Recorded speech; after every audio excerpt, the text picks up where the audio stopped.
귀한 찬양 감사드립니다. 오늘 찬송의 가사가 늘 우리에게 귀한 믿음의 고백이기도 하지만 나의 남은 생에는 이렇게 시작하는 이 가사가 우리에게 도전이 되고 또 오늘 찬송의 가사처럼 찬양의 가사처럼 살 수 있기를 주님의 이름으로 축복합니다.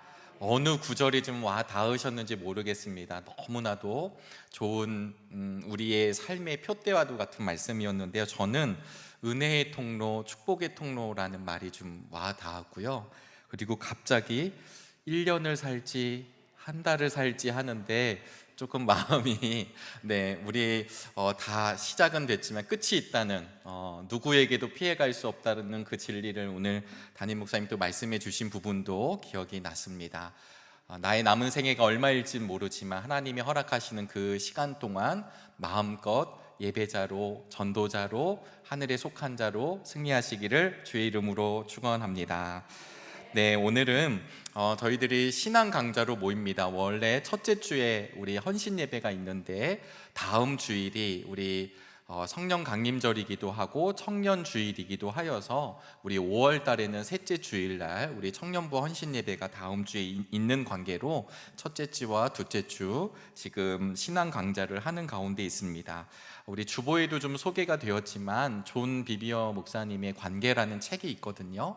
순종이라는 책도 있고 두려움이라는 책도 있고 광야에서라는 책도 있고 많은 이제 책을 내시는 베스트셀러이기도 합니다. 우리나라에서도 많이 번역되어서 참 많은 이 책에 도전을 받는 분들이 참 많이 있는데요. 그 존 비비어 목사님의 관계라는 책을 좀 중심으로 우리 믿음의 사람들의 관계에 대해서 조금 나눠보려고 하고 있습니다. 사실 오늘 우리 찬송도 이렇게 해주셨지만 오늘 날씨가 참 좋으시죠? 좋지 않나요? 제가 기도한 것 중에 하나가 하나님 주일날에는 비가 좀 안 왔으면 좋겠습니다. 어린이 주일날 좀 궂은 날씨였지만 우리 아이들은 뭐 궂은 날씨나 뭐 비가 오나 폭풍우가 몰아치나 준비된 선물을 다 보았기 때문에 전혀 문제가 없지만 오늘 어버이 주일이기도 하고 또 복된 주일날 오고 가면 좀 불편하지 않았으면 좋겠습니다 라고 저 개인적으로는 늘 좋은 날씨를 위해서 기도를 하거든요. 그런데 오늘과 같은 날씨, 그러니까 비가 막 온 뒤에 그다음 먹구름도 막 있었지만 그게 다 흘러간 뒤에 이 맑게 개인 하늘을 우리나라에서는 해밀이라고 하는데 저의 신앙이, 저의 삶이 하나님 보시기에 참 맑았으면 좋겠다. 사실 때가 많이 타서 부족한 게 많지만 그렇게 늘 기도하면서 걸어가고 있습니다.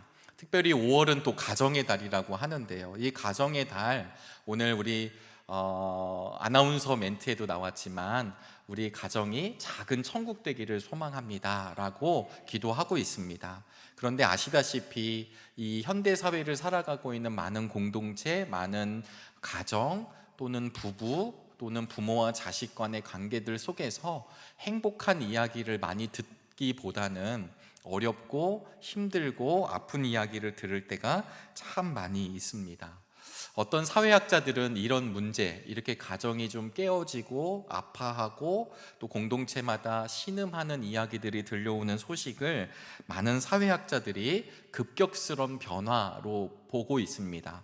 예전에는 한 부모님이 태어난 곳에서 자녀도 태어나고 손주도 태어나고 또 우리 부모님들이 갖고 있었던 그 지혜와 지식이 대를 거듭하면서 전수되고 또 그 어른들의 가르침을 잘 받아 이루어 갔던 농경 사회였었는데 어느 날 이제 산업화도 이루어지고 민주화도 이루어지고 그런 갑작스런 도시화도 이루어지고 이런 변화가 생기면서 많은 부분에 혼란이 있다라고 하는 분석을 학자들이 참 많이 내놓습니다.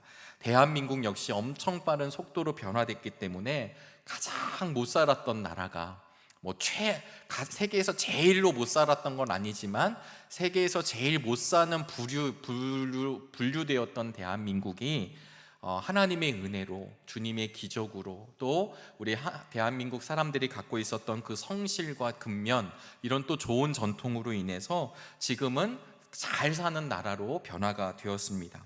그러다 보니까 예전에 가지고 있었던 사랑방 문화라든가 마을 공동체, 어른들의 역할, 이런 부분들이 분명히 있음에도 불구하고 이게 다 이제 흩어지고 깨어지고 지금은 개인화되었다, 극도로 개인의 이익을 중시하는 사회가 되었다라고 진단하고 있습니다.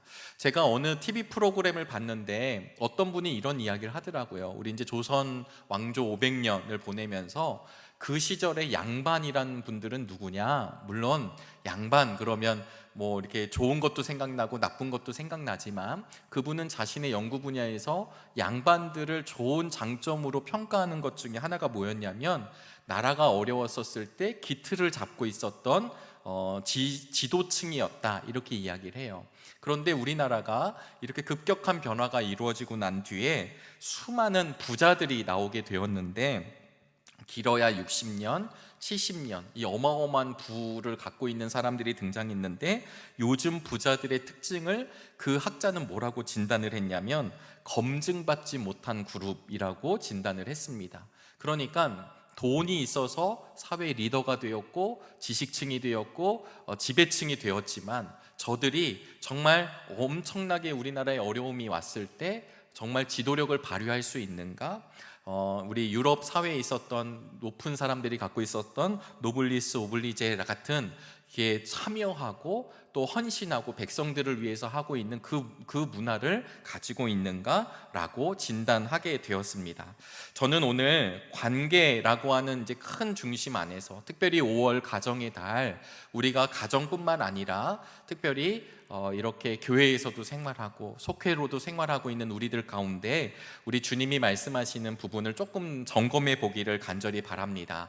지난주에는 조숙현 목사님께서 사랑의 5가지 언어를 이렇게 말씀해 주셨거든요. 아마 체크해 보신 분들은 내가 사랑의 5가지 언어 중에서 어떤 언어가 강점이 있고 또 어떤 부분이 좀 약점이 있는가를 한번 살펴보시고 또 그 부분을 잘 이렇게 개발하시고 또 표현해 주시기를 간절히 바라겠습니다. 저는 해보니까요, 저는 약간 선물이더라고요. 선물. 네, 그러니까 제가 무언가를 했을 때 기쁨이 좀 있는 것 같고요. 물론 너무 개인사이긴 하지만 저와 함께 살고 있는 그분은 약간 이렇게 터치에 좀 강한 것 같고, 네, 그래서 서로 같지 않다는 거죠. 다양하지만 내 언어를 잘 활용해서 부부간에, 또 이게 자녀들에게도 그렇게 될 수 있어요. 그래서 어떤 엄마께서는 야, 사랑한다는 말 필요 없다, 보여달라, 이렇게 얘기하시는 분들도 있고, 또 많은 분들이 야, 그런 거 하지 말고 꽃 한 송이라도 정말 그 아름다움을 나에게 달라고 이렇게 얘기하는 분들도 있고요. 그래서 우리가 이런 이야기들을 계속 나누는 이유는 그냥 다양성 속에서 하나님이 원하시고 또 우리의 관계에서 상처가 많은 게 아니라 기쁨이 넘쳐날 수 있기를 바랍니다. 조금 서두가 길지만요, 시대가 급변하다 보니까 가정마다 어려운 일들이 많잖아요. 그래서 요즘에는 어떤 분야의 전문가가 굉장히 각광을 받고 있고 굉장히 사람들의 요청을 받고 있냐면 관계 전문가, 소통 전문가. 여러분 혹시 소통 전문가 누가 떠오르실까요? 네, 아시는 분들도 있고 뭐 모르시는 분들도 있지만 김창옥 씨라고 하는 그분이 굉장히 유명합니다. 제가 이제 좀 확인을 좀 해보니까 이미 20년 전부터 이 소통에 대한 이야기를 갖고 나왔고 시대적으로 딱 맞게 되니까 지금은 김창옥 쇼도 하고 있습니다. 행복론에 대해서, 인생론에 대해서 활동을 하며 토크쇼를 하는 거죠. 네, 전국에 지금 이 토크쇼를 하고 있는데 전석 매진이랍니다. 네, 가장 비싼 티켓이 15만 원, 네, 저 멀리서 보이지도 않는 자리 가면 한 5만 원 이렇게 되는 그 티켓 값이 있음에도 불구하고 전국을 돌 때 매진이 된다는 거예요. 대단한 분이다 라는 것도 있지만 뒤집어 이야기하면 소통에 대해서, 무언가 인생에 대해서 가르침을 받고자 하는 열망들이 있다는 것을 보여주고 있습니다. 그런데 또 살펴보니까요, 여기에 참석하는 분들이 30대에서 50대가 많고요, 가장 많은 세대는 40대이랍니다. 네, 우리 주변을 한번 돌아보실까요? 네, 우리의 40대들은 지금 열심히 우리 40대들도 좀 교회학교 봉사하고 다 하고 계시지만 이런 현상들인 거죠. 제가 이 말씀을 왜 드리냐면 많은 사람들이 어렵고 힘들고 관계를 풀어가는 데에서 두려움을 느끼면 예전 우리 선배님들 세대는 그냥 잘 살아가셨지만 지금은 무언가 해답을 요청하고 받기를 원한다라고 하는 것입니다. 40대들은 누구냐면요, 70년대 중후반부터 80년대 이렇게 중반 이하가 되거든요. 살펴보면 우리나라가 잘 살던 시기, 아이들이 가장 많았던 시기, 그리고 풍족함을 누리던 시기, 멋도 아주 잘 부리던 시기, 이런 시기인데 지금 이런 소통의 문제를 이야기할 때 그런 불편함과 간절함이 있어서 그런 것을 간구하고 찾는다라고 하는 것입니다. 그래서 제가 관계 전문가들, 소통 전문가들, 물론 아주 전문가들이신데요, 이렇게 좀 강연들을 좀 듣고 또 이렇게 접할 기회가 있어서 보다 보면 나중에 결론을 이렇게 내시더라고요. 전문가적인 식견이 아니라 그냥 제 느낌입니다. 그게 무엇이었냐면 우리의 삶에 있어서 내 연약하고 부족한 부분을 잘 파악해야 되고, 그리고 내 자아가 다치지 않도록 잘 피해야 하고, 그리고 과거 우리 믿음의 선배들처럼 예전 같으면 그냥 꾹 참고 버티는 것이 능사가 아니라 그런 과거의 전철을 밟지 않고 내가 자유로울 수 있도록, 내가 편할 수 있도록, 내가 누군가로부터 다치지 않도록 잘 나를 감싸 안고 잘 표현하는 것이 지혜로운 삶이다라고 하는 결론을 내리게 되는 것 같아요. 그래서 저는 이것을 어떻게 붙여봤냐면 나를 보호하는 법이라고 한번 붙여보게 되었습니다. 그러니까 이 시대에 우리가 소통을 하면서 관계를 맺으면서 누군가로부터 업신여김 당하면 안 되고, 누군가로부터 내 자유를 침해당해서는 안 되고, 누군가로부터 나의 이 자존감이 무너져서도 안 되고, 그래서 나를 잘 지켜내는 것, 이런 기술, 이런 소통 방법들이 필요하다는 이야기를 참 많이 하십니다. 제가 좋아하는 작가 중에 엔도 슈사쿠라고 하는 일본 작가가 있는데요, 우리 감신대를 입학하는 사람들은 늘 필독서인 이제 침묵이라고 하는 소설을 보게 되고, 또 이 엔도 슈사쿠의 많은 작품들을 보게 됩니다. 그런데 이 엔도 슈사쿠가 나를 사랑하는 법이라고 하는 에세이 책을 냈었는데 그가 이런 이야기를 했습니다. 인간의 단점은 바로 장점이 될 수 있고, 인간의 장점은 단점이 될 수 있다고 저는 생각합니다. 나약한 인간 겁쟁이는 정치, 아니 역사 속에서는 침묵의 잿더미 속에 묻혀지고 맙니다. 하지만 그런 겁쟁이도 똑같은 인간이라고 저는 생각했습니다. 그래서 저는 그런 겁쟁이들을 소생시켜 다시 한번 걷게 만들고 그들의 목소리를 들어주는 것, 나는 그것이 문학이라고 생각합니다. 적어도 나의 문학은 그런 것입니다 라고 그가 그의 책 나를 사랑하는 법이라고 하는 책에서 자신의 문학을 하는 이유에 대해서 이렇게 밝혔습니다. 시대와 역사는 겁쟁이들, 소시민들, 아무렇지 않은 자들이 다 무너져 내렸지만 이 엔도 슈사쿠라고 하는 작가에는 본인도 그러하고 그런 겁쟁이와 같은 연약한 인간들을 소환해서 다시 끌어내는 것이 자기의 작업이라고 생각했습니다.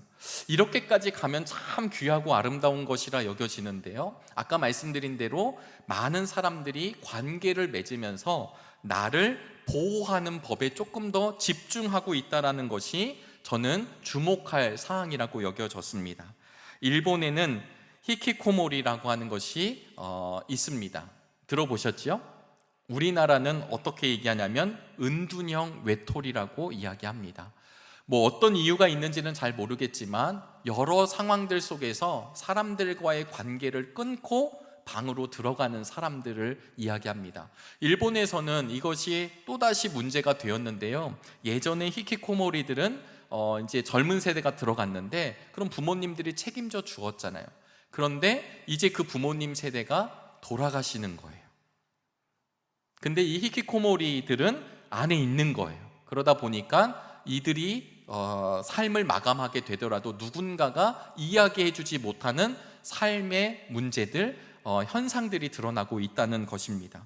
관계를 맺지 않는 것으로 나를 보호하려고 했었던 이들이라고 보는데요, 이들이 결국은 자신의 인생을 끝내 누구와도 관계를 맺지 않고 자신의 인생의 마지막도 부모님이 아니면, 사랑하는 가족이 집에 없으면 자기 인생도 그냥 그렇게 끝나는 것을 이야기한다라고 여겨집니다. 많은 사람들이 자신과 다른 사람들과의 관계성 속에서 주 목적이 누구냐면 나라고 하는 부분을 이야기하는데요, 제가 어느 날 시집을 읽다가 참 와닿는 시가 하나 있었습니다. 여러분들도 아시고 담임 목사님도 몇 번 소개하셨던 분이신데요, 문종수 장로님이시거든요. 문종수 장로님이 1995년도에 늦가을에 두려움의 혼돈 속에서라고 하는 시집을 발표하시게 되는데, 그대는 진정이라고 하는 시입니다. 잠깐 들어보시겠습니다. 진실은 하나인데 소송은 넘친다. 내 잘못이요 하면 될 것을 변호사만 바쁘다. 제도와 논리의 방패 아래 이런 품앗이가 정의 잃는가? 변호사여, 그대는 진정 무엇의 사도인가? 네, 이 문종수 장로님이 법조인이었기 때문에 이 변호사로서의 마음을 표현한 것이라 생각하는데, 제가 와 닿았던 것은 이 부분입니다. 진실은 하나인데 소송이 넘친다는 거죠. 네, 아마 법정을 아직 서보지는 못하였지만 분명히 참이 있고 거짓이 있죠. 그리고 사람들이 판단합니다. 내가 잘못했습니다 하면 될 것인데 그러지 않아 변호사만 바쁘다는 그 장로님의 고백이, 이게 95년도거든요. 그러면 2024년, 근 30여 년이 흐른 지금은 해결이 되었는가? 어쩌면 더 많은 문제들을 앓고 있는 것은 아닌가 생각하게 되었습니다. 존 비비어 목사님은 원래는 그냥 교회가 좋아서 이렇게 활동을 하시다가 교회를 섬기고 목회자를 섬기고 이렇게 봉사하고 하다가 이제 목사로서의 부름을 받아서 회중 사역을 하게 됩니다. 아마 좀 대중적인 목회자이기 때문에 많은 집회도 다니고 순회 선교사, 순회 목회자의 사역을 감당하던 중에 그가 겪었던 많은 문제들을 앞에 놓고 성경을 조명하면서 그분 나름대로 이제 책을 이야기하게 됐습니다. 이 관계라고 하는 책에서도 결국은 이 존 비비어 목사님이 보다 보니까 무엇을 느끼게 됐냐면, 우리의 삶이 하나님과의 관계성 속에서 멀리 떨어진 것에 있는 것이 아니라 하나님과 관계를 맺은 하나님의 사람들이 서로가 관계를 맺고 살아가더라는 것입니다. 그런데 그리스도인들 역시 날마다 상처를 받았다, 이것 때문에 나는 할 수 없다, 교회를 떠나고 믿음을 떠나고 하나님을 떠나는 일들이 벌어지게 되고, 그리고 그 관계의 문제 때문에 정말 중요한 문제를 놓친 채 자신의 인생을 가장 구렁텅이로 내려보는 것을 보게 된 것입니다. 또한 목회자로서 목회를 하고 어떤 교회를 방문할 때마다 하나님이 그에게 주신 좋은 은혜는 무엇이냐면, 그 교회 안에 있었던 그런 어떤 관계의 문제들, 그런 문제들을 보게 하셨던 것입니다. 우리가 관계라는 책도 말씀을 드렸지만 이 관계라고 하는 책을 쓰시기 전에 두려움이라는 책도 그가 쓰시게 되었는데요, 이 두려움이라고 하는 책을 보다 보니까 이런 이야기를 하게 됩니다. 하나님의 사람들은 원수에게 참 틈을 많이 줍니다. 어떤 사람들은 자신의 최대한의 능력을 추구하려고 관계를 맺고, 어떤 사람들은 극단된 거짓된 겸손으로 사람들과 관계를 맺기에 이 극단이 만남으로 인해 관계가 깨어지는 것을 보게 되었습니다. 이 능력을 추구한다라는 것은 하나님과의 관계성 속에서 이야기하는 것이 아니라 자기의 교만과 자만으로 사람들과 대하더라는 것이고요, 극단된 거짓된 겸손이라고 하는 것은 하나님과의 관계가 없이 그저 그 사람을 맞춰주는 것을 의미했습니다. 그러다 보니까 그분이 목회를 하면서 살펴본 것이 있었는데, 그게 무엇이었냐면, 하나님과 잘 관계를 맺고 있었던 사람들이 주변 사람들과 관계를 맺을 때 쓰는 단어들을 살펴보니까 어떤 말들이 많냐면, 제가 그분과 함께 하고 싶습니다. 제가 교회에서 허락된 일에 참여하고 싶습니다. 제가 아이들을 돌보고 싶습니다. 제가 그 일을 함께 완성하고 싶습니다. 제가 그 말씀을 받아들여서 그 문제를 고려해 보겠습니다. 제가 그것을 끝까지 완결짓겠습니다. 여러분, 지금 이 단어들이 느껴지시나요? 그런데 사람들을 무시하고 하나님과의 관계가 제대로 되지 않은 채 사람들과의 관계가 틀어지는 사람들을 보니까 이 사람들이 쓰는 단어들이 무엇이 있냐면, 이 사람들에게 적용되는 단어들이 뭐가 있는가 봤더니 무언가를 어기고, 경멸하고, 잊어버리고, 등한시하고, 업신여기고, 멸시하고, 과소평가하고, 비웃고, 얕보고. 여러분, 단어에서도 느껴지시지 않나요? 여러분, 웃음과 비웃음 차이를 아시나요? 네, 너무 오후여서 제가 네, 웃음과 비웃음의 차이는 받는 사람이 안다고 합니다. 진짜 웃는 건지, 그러니까 진짜 행복해서 웃는 것과 나를 비웃는 것은 당사자가 분명하게 안다라고 이야기하죠. 그래서 이 존 비비어 목사님이 좋은 화두를 던져주는데요, 우리는 평화 유지자가 아니라, 우리는 평화 유지자로 만족하는 사람들이 아니라 우리 예수님이 말씀하셨던 화평케 하는 자라는 인식을 해야 한다. 평화 유지자는 그분의 설명에 의하면 이런 거예요. 내가 여기서 괜히 얘기하면 불편해지겠지? 내가 저게 거짓인 걸 알면서도 내가 괜히 얘기하면 괜히 분위기가 쎄하겠지? 그냥 안 해야 되겠다. 그냥 이 좋은 분위기를 유지해야 되겠다. 이런 의미에서 번역을 평화 유지자라고 하게 되었습니다. 그래서 많은 사람들이 이 영역에 들어가면서 이 존 비비어 목사님에게는 보니까 이 사람들이 왜 그렇게 될까를 따져보니까 오늘 우리가 이 관계를 얘기할 때 그 목사님 같은 경우에는 두려움이라고 하는 영역을 끄집어낸 거예요. 사람들을 향한 두려움이 우리에게 있구나. 그런데 이 분은 관계도 마찬가지고, 우리가 이미 말씀을 이따가 로마서 말씀을 한 번 더 보시겠지만, 이 사람들의 관계에 대한 두려움이 임하게 됐을 때 첫 번째 특징은 무엇이냐면, 하나님이 우리에게 주신 성도의 권한, 성도의 능력, 성도의 은사, 성도의 달란트가 우리에게 있음에도 불구하고 하나님이 우리에게 주신 것을 긍정하거나 하나님을 의지하는 것이 아니라 당장 내 눈앞에 있는 어떤 사람의 감정을 받아들인다는 거예요. 그래서 회피하게 되고, 그 두려움 때문에 하나님이 기뻐하시는 일을 하는 것이 아니라 그냥 내가 그 눈앞에 있는 큰 문제 앞에, 두려움 앞에 내려놓고 하나님이 원하시는 일을 멈춘다라고 하는 것을 이분은 발견하게 된 것입니다. 여러분, 우리가 교회 일을 할 때 오해하지 않으시기를 바랍니다. 싸우자, 우리 모든 걸 다 얘기하자, 이런 뜻이 아니라 우리가 관계를 맺을 때 사람들과 사람들 사이에 두렵게 하는 영역들이 있더라는 것입니다. 이분은 그것을 위협이라고 이야기했습니다. 그래서 이 위협을 하게 되죠. 어떤 분들은 그냥 속삭이기도 하고, 그 다음에 그 정도는 괜찮다고도 얘기하고, 어떤 분은 협박을 하기도 하고, 이런 두려움, 이런 위협 앞에서 많은 성도들이, 크리스찬들이 굴복하더라는 것입니다. 여러분, 조금 이해가 쉬워지기 위해서 다윗을 한번 예를 들어볼까요? 다윗은 골리앗과 이스라엘과 싸움이 있었을 때 골리앗 앞에 대적한 장수가 이스라엘에 있었나요, 없었나요? 없었습니다. 감히 골리앗이라고 하는 두려움 앞에 설 사람이 없었습니다. 그런데 다윗이 거기에 이제 도시락을 전달하러 갔다가 이제 저 골리앗을 알게 되고 본인이 이제 나가려고 하죠. 그랬었을 때 가장 먼저 성경에 보시면 엘리압이 비난을 합니다. 그리고 그 이후에 사울, 그 이후에 모든 사람들이 비아냥거려요. 너 같은 꼬마가, 너 같은 애가 어떻게 골리앗과 싸울 수 있냐고, 돌아가라고, 이렇게 이야기를 합니다.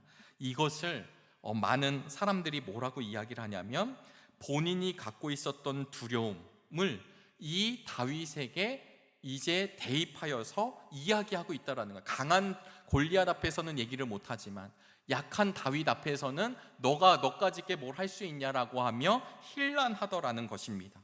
그래서 두려움을 물리칠 수 있는 용기 자체가 무엇이냐면 하나님을 향한 사랑의 연료가 끊이지 않아야만 두려움으로부터 이겨낼 수 있다라는 것이, 사실은 이 존 비비어 목사님은 많은 사역과 활동을 하며 공동체를 바라보며 경험하게 된 것.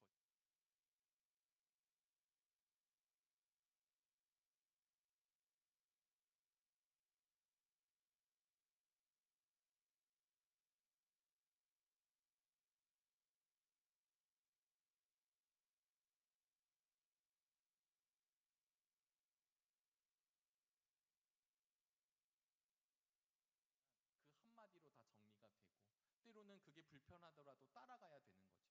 여기까지는 어쩌면 잘 따라간다고 볼 수 있지만, 때로는 그것이 나쁜 것임에도 불구하고, 가장의 역할을 하지 못하심에도 불구하고 그냥 내 말을 다 들으라, 그래서 다 눌러버리는 일들이 있을 때가 있었습니다. 그러할 때 이 관계를 잘 보시면, 이 관계에서 그냥 그렇게 해서 눌림을 받는 것으로 온전한 관계가 이루어지는 것이 아니라, 이 관계가 하나님 안에서, 그리고 이 가정은 누군가 한 명의 관계가 아니라는 것을 이야기하고 그것이 표현되었을 때 정말 관계가 온전한 관계로 갈 수 있다는 것은 이미 많은 학자들이 이야기한 바입니다. 그런데 이 문제를 해결하기 위해서는 많은 사람들이 아까 말씀드렸다시피 나를 보호하는 데 관점을 두고 있습니다. 그러다 보니까 이 부분을 해결하는 것이 아니라 어떻게 해결 방법을 가지고 가냐면 끊어내는 것으로 인생을 해결하려고 한다는 것이죠. 많은 사람들이 우리 전에도 담임 목사님도 말씀하셨지만 저희들도 그렇지만 듣기 싫은 말 중에 하나가 이 꼰대라는 말입니다. 참 이게 어감도 참 그래요. 근데 이게 잘 들어보면 마땅히 해야 할 말임에도 여기에 이 꼰대라는 말을 그냥 붙여버리면 이상한 사람이 돼요. 가치를 이야기해도 그것이 내가 듣기 싫으면 꼰대가 될 수 있다라는 겁니다. 요즘 MZ세대들을 이야기하면서 요즘 많은 TV 방송들이 MZ세대들은 이렇습니다, MZ세대의 이야기를 참 많이 합니다. 근데 잘 들어보면 내가 어떤 불편함을 당하지 않는 거에 최우선을 두는 세대로 이렇게 좀 인식하는 것 같아요. 근데 이게 MZ세대만 그런 것이 아니라 사람들의 마음속에서도 내가 피해를 당하지 않고 누군가에게 화를 당하지 않고 내 자신이 다치지 않는 것에 대한 많은 생각을 가지고 있습니다. 그럴 때 성경은 어떤 단어를 끄집어내냐면 용기라는 단어를 끄집어냅니다. 저는 용기라는 말을 찾아보니까 이런 말이 있습니다. 어렵거나 위험하거나 고통스러운 것을 피하지 않고 적극적으로 달려들어 해결하는 태도 내지 반응. 그래서 여러분, 혹시 이 두려워하는 것, 어떤 관계가 끝나는 것에 대한 두려움, 무언가 이야기를 해서 내가 손해를 보는 것에 대한 두려움, 이 두려움이라는 말을 위해서는 용기가 필요하다고 말씀을 드렸는데요. 이 용기에 반대되는 단어가 뭐라고 생각되시나요? 용기의 반대말은 뭘까요? 네. 어떤 분들은 용기의 반대는 나약함이라고 이야기하기도 합니다. 그런데 영어를 좀 찾아보니까 용기라는 말이 courage라는 말이에요. 근데 이 말에 this라고 하는 접두사를 붙이니까 discourage라는 말이 생기는데요. 이 말은 낙심입니다. 성경을 잘 보시면 우리가 하나님과의 관계가 멀어지고 깨어질 때가 사실은 언제냐면 낙심이 생길 때입니다. 이 낙심이 생겼다라고 하는 것은 용기를 잃어버리거나 확신이나 소망을 상실하게 됐을 때, 그래서 실망하게 생겼을 때 쓰는 단어가 이 낙심입니다. 사랑하는 여러분, 우리가 믿음 생활뿐만 아니라 가정에서 또 교회에서 여러 공동체 생활을 하게 됩니다. 이 관계는 누군가는 하고 누군가는 하지 못하는 것이 아니라 이 존 비비어 목사님의 이야기대로, 통찰대로 삶은 늘 관계로 이어져 있습니다. 근데 이 관계를 이어가다 보면 내가 잘하고 못하고를 떠나서 상처도 받기도 하고 낭망하기도 하고 낙심하기도 하고 내 마음이 혼란해지는 것도 피할 수 없는 것입니다. 우리 안에 여러 상황들을 만나게 되는 것입니다. 그런데 이 관계의 핵심은 결국은 무엇이냐면 이 관계가 나와 너, 나와 우리, 나와 그들의 공동체 안에 서로 피튀기는 전쟁을 해야 되는 관계가 아니라 사실은 이 관계 자체는 내가 통제할 수 없고 내 예측을 얼마든지 벗어날 수 있고 오해가 생길 수 있다는 것을 인정한 뒤에 이 모든 관계를 주관하시는 하나님과의 관계를 살펴보는 것이 우리 그리스도인들의 삶이다라고 하는 것을 이야기했습니다. 저는 그 이야기가 저에게 와 닿을 수밖에 없었던 이유는 무엇이었냐면 C.S. 루이스도 이런 이야기를 했습니다. 이 땅의 그 어떤 사랑스러운 것보다 하나님을 더 사랑하게 될 때 우리는 이 땅의 것을 진정으로 사랑할 수 있습니다. 성경은 나와 너의 관계, 나와 공동체의 관계를 너의 지혜와 지식과 너의 경험과 너의 갖고 있는 지혜를 가지고 잘 풀어내라고 이야기하지 않고 그 관계성 속에서 하나님이 부여해 주신 것을 인정하며 정말 나와 하나님과의 관계가 잘 서 있는가를 기억하라고 말씀해 주신다는 것입니다. 우리는 홀로 사는 인생이 아닙니다. 홀로 사는 인생이 아니다라고 하는 것은 부모님을 통해 이 땅에 태어나게 되고 그리고 우린 역시 누군가의 부모님이 되고 누군가의 관계를 맺는 사람이 되는 것입니다. 그런데 이 관계는 왕도가 없고 이 관계에는 관계 자체가 목적이 아니라는 사실을 기억하셔야 한다는 것입니다. 관계가 무의미하게 여겨질 때가 있습니다. 왜냐하면 이 관계를 통해 내가 너무 힘들어지기 때문입니다. 그러나 이 관계를 통해서 우리 주님은 무엇을 원하시느냐? 그 관계를 통해서 나의 삶을 통해서 살아계신 주님과의 온전한 만남으로 바로 세워지는 것, 그리고 그것 때문에 연약하고 나약하고 그리고 사실은 우리가 그 교회에서 고백하는 것처럼 죄로 인하여 담이 생겨지고 나뉘어졌던 우리들의 관계가 주님이 원하시는 관계로 변화될 수 있는 단 한 가지의 방법은 주님의 사람들이 관계를 다시 맺는 것입니다. 그래서 티모시 레인이라고 하는 한 분은 모든 우리의 관계를 세 가지 유형으로 봤거든요. 그냥 참고해 주시면 감사하겠습니다. 하나는 절망적인 관계, 두 번째는 의존적인 관계, 세 번째는 고립된 관계라고 그 티모시 레인은 보았습니다. 근데 왜 이렇게 보았냐면 우리의 모든 관계들은 분리하는 마음과 몰입하는 마음 속에 있다는 거예요. 네, 학자의 이야기이기 때문에 조금은 이렇게 이 시간대하고 안 맞지만 그냥 예를 들어보면 이런 거예요. 한 사람은 좀 분리지향적이에요. 한 사람은 몰입지향적이에요. 두 사람이 휴가를 세우잖아요. 그러면 분리지향적인 사람은 가방에 오락기와 책을 넣는다는 거예요. 이게 뭘 뜻하냐면 혼자 할 수 있는 것을 한다는 거고, 그 다음에 몰입을 지향하는 사람은 어떤 계획을 세운대요. 어디를 갈까, 어떻게 놀까, 무엇을 할까. 이해되시죠? 이렇게 서로 다른 성향의 사람들이 함께 하게 됐을 때 여러분 이게 원만할까요? 아니면 조금 삐그덕될 수 있을까요? 삐그덕될 수 있다라는 것을 이분이 이야기하는 거예요. 그걸 절망적인 관계다. 우리의 관계는. 또 하나는 두 사람 다 몰입적일 수 있잖아요. 둘 다 재밌게 놀고 싶어하고 재밌게 함께하고 싶어 할 수 있습니다. 그런데 이 둘은 서로의 감정에 흔들리고 영향을 받기 때문에 롤러코스터를 타게 된다는, 좋으면 너무 좋은데 싫어지면 막 깨지고 막 난리가 난다는 거죠. 서로를 만족시켜주지 않으면 상처를 받는 관계로 가기 때문에 이 의존적 관계가 형성된다는 거예요. 마지막 세 번째 고립된 관계는 무엇이냐면 두 사람 모두 분리적인 사람일 때, 다른 말로 너무 아주 내성적인 사람일 때 이런 사람들끼리 모이게 되면 항상 안전한 곳에 있으려고 하는 경향을 띠더라는 것입니다. 모든 인간을 이렇게 탁탁탁 도식적으로 분류할 수는 없겠지만 이분이 결국 이야기하는 것은 무엇이냐면 우리 인간의 한계를 이야기하는 것입니다. 혹여 오늘 이 오후 예배 가운데 있으신 우리들 가운데서도요, 관계 때문에 혹시 상처가 되고, 이 관계 때문에 힘이 들고, 이 관계 때문에 모든 걸 포기하고 싶을 정도의 문제가 있으실 때가 있으십니까? 학자들에 의하면 당연하다라는 것입니다. 이것을 우리 말씀으로 보면 죄된 인간들은 그 한계를 가지고 있더라는 것입니다.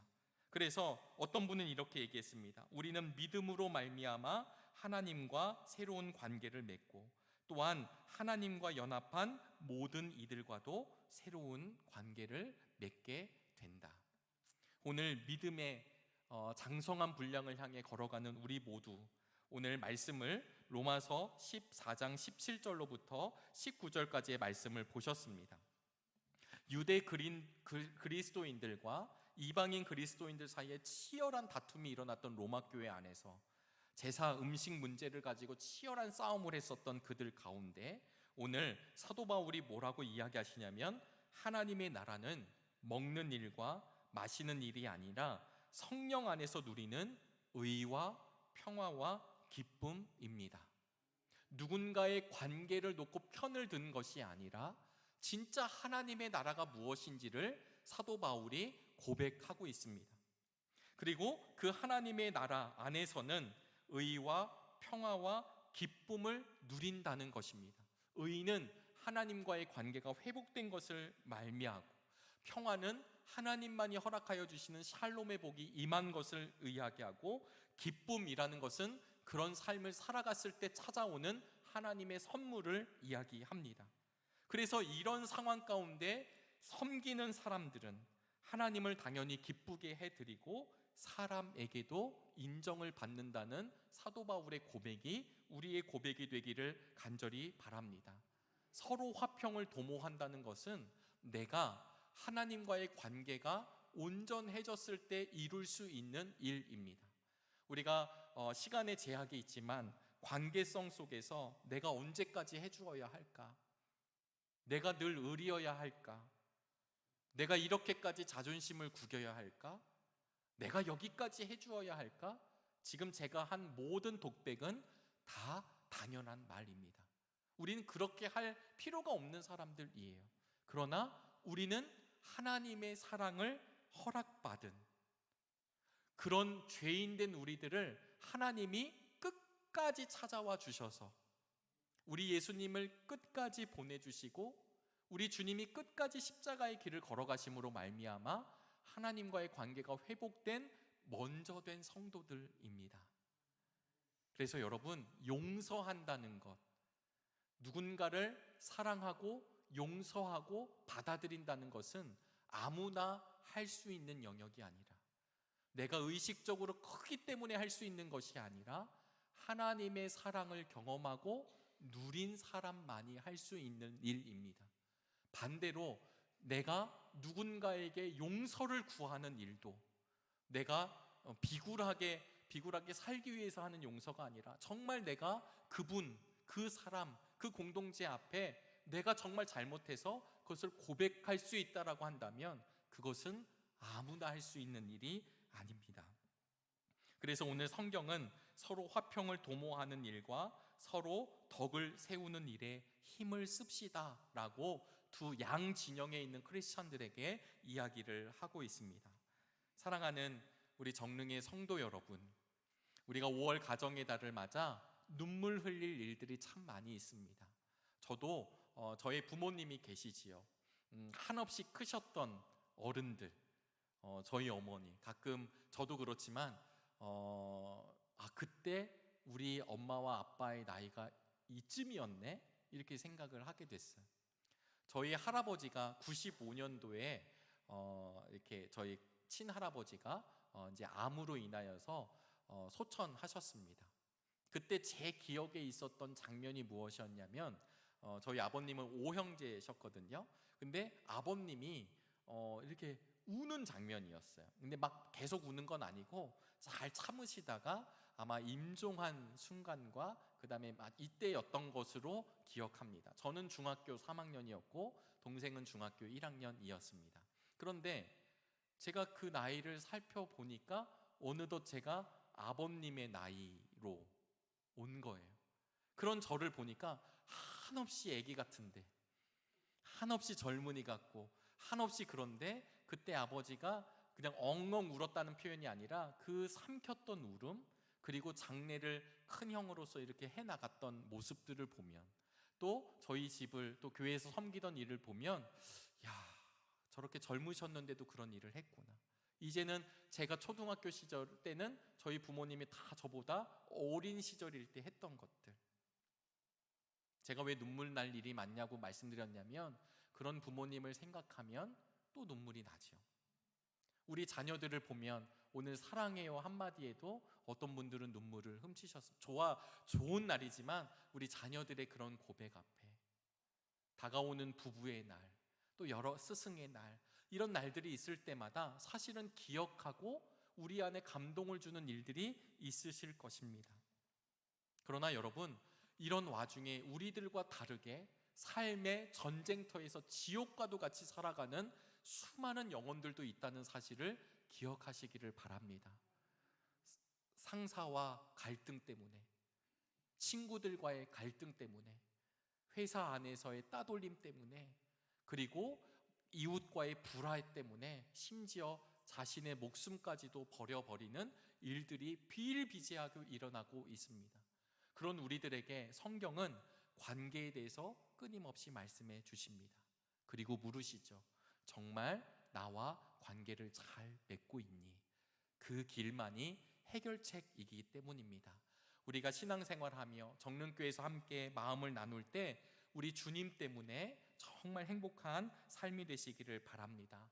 덕을 세운다는 것은, 제가 영어를 잘 못하지만 빌드업, 세워가는 일들이 이루어집니다. 누구를 통해서냐면 앞에 서 있는 목사로만 되는 것이 아니라 오늘 하루를 살아가고 있는 그리스도인들을 통해 이루어지는 그 덕을 세워가는 일에 우리 모두가 함께 쓰임받을 수 있기를 주의 이름으로 축복합니다. 기도하겠습니다. 하나님, 오늘도 귀한 날 주심을 감사합니다.